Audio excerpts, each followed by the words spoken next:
वाली होली के त्योहार की तैयारी जोर शोर से चल रही थी और महल के भीतर बादशाह अकबर अपने मंत्री मंडली के साथ उनके जन कल्याण में शुरू किए गए व्यापारों के बारे में जानकारी ले रहे थे। वैसे तो सारे व्यापारी की आमदनी अच्छी खासी हो रही थी, परंतु एक काम ऐसा था जिसके आंकड़े प्रति महीने गिरते जा रहे थे और वो था कपास का व्यापार। तो इस बार भी हमें कपास के धंधे में भारी नुकसान हुआ है बादशाह अकबर। मेरी मानो तो आप उस कारखाने को बंद कर दीजिए। बात तो सही है, पर हम उसे बंद नहीं कर सकते हैं।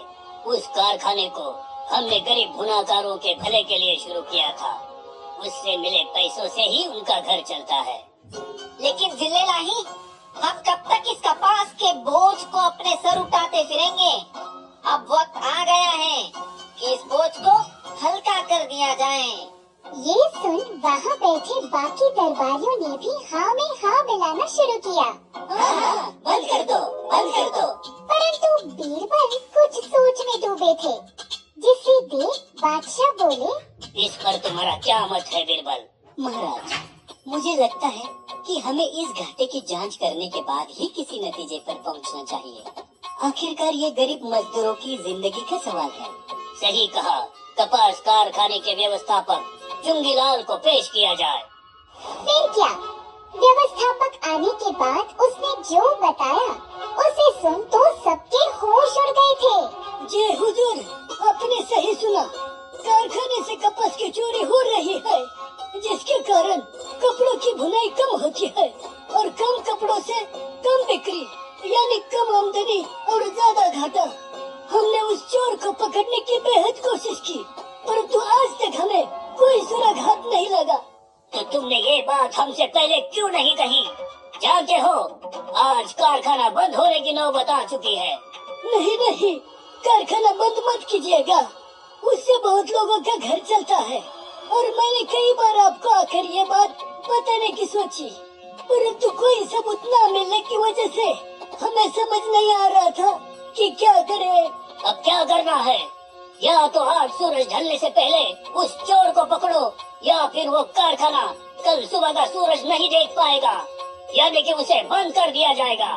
ये सुन तो उस व्यवस्थापक के पैरों से जमीन ही खिसक गई।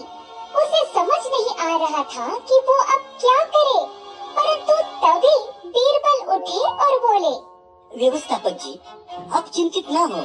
बस मुझे ये बताओ कि कारखाने में कपास लाने और तोलने की जिम्मेदारी किसके पास है? बाकी आप मुझ पर छोड़ दो। कुछ देर बाद बीरबल उस चुंगीलाल के साथ कारखाने पहुँचे और वहाँ कपास लाने वाले 3 दलालों से कुछ सवाल किए, जिसे सुन वो भड़क उठे। और वाह, हम ईमानदारी से कपास का वजन करवाते हैं, जिससे ये चुंगीलाल अपने किताब में लिख देता है। अगर वजन सही है तो कपास कम कैसे हुआ भला है? हाँ, हम भारी बोरी लेकर आते हैं और खाली हाथ जाते हैं। झूठ लगे तो बाहर खड़े चौकीदार से पूछ लो, क्या उसने कभी हमें यहाँ से कुछ ले जाते हुए देखा है? हाँ, मुझे लगता है इस व्यवस्थापक ने ही कुछ घपला किया होगा। आप इसे अभी काल कोठरी में डाल दो, सब सच उगलने लगेगा। बीरबल उस वक्त कुछ नहीं बोले और आसपास की चीजों को गौर से जांचने लगे। तभी उन्होंने देखा कि बोरियों का एक कोना खोला हुआ है। फिर उन्होंने व्यवस्थापक से पूछा, व्यवस्थापक जी, मुझे ये बताओ कि बोरियों का वजन करने के बाद आप क्या करते हैं? मैं इन सभी का हिसाब लाने चला जाता हूँ। लगता है मुझे चोर मिल गया। आप सबका धन्यवाद। आप सब यहाँ से जा सकते हैं, सिवाय व्यवस्थापक के। ये सुन वहाँ खड़े दलाल मन ही मन खुश हो गए। उनको लगा कि बीरबल ने व्यवस्थापक को चोर मान लिया है और वो वहाँ से बेफिक्र हो बाहर जाने लगे। लेकिन जैसे ही वो बाहर निकले, वहाँ खड़े सैनिकों ने उन पर पानी डाल दिया, जिससे वो सिर से पांव तक पूरे भीग गए। तभी बीरबल बाहर आए और बोले, बुरा न मानो, होली है। ये सुन वो दलाल मुस्कुराए और वहाँ से जाने लगे, परंतु अब उन्हें चलने में बड़ी तकलीफ हो रही थी और उनसे उनकी लंबी टोपियां भी संभाली नहीं जा रही थी। और तभी उनमें से एक दलाल की टोपी नीचे गिरी और उसमें से निकला ढेर सारा कपास, जिसे देख सारे लोग चौंक गए।